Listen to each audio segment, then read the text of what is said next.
Kai Khalil. Na'am. Zo nan. Ko a mafarki kada in sake ji ka tunkari waccan hanyar. Shanga koya min karatu. Ina so in zama kamar ɗan fodiyo lokacin da yana karimi an ce yana son karatu.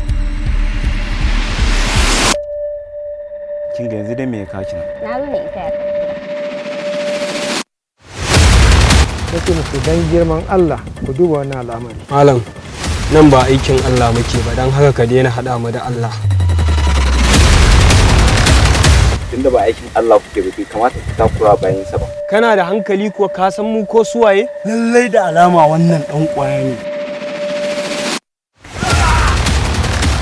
Tashin hankali shine ka zo wajena? Ni ke shi faɗa da jami'an hukuma.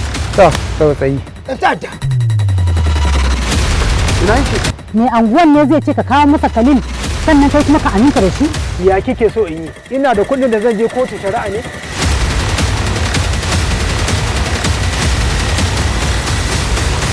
Kun ɗauka ban ji mai kace ba ne? To yau zan nuna muku ni cikakken ɗan iskan gari ne. Kai ka ci gidanku. Yanzu malam menene mafita? Mafita mu koma ga Allah mu sannan mu yi bara'a da tsarin nan da bature zo mana. Dukkan mun da kake gani musulmi ne, kuma muna kishin musulunci. Kai Khalil, kai mana shiru aka ce. Kai ana kokari a fitar da kai daga wannan matsala amma sai ƙara cusa kai kake. Ki ba ce gani ne? Iye?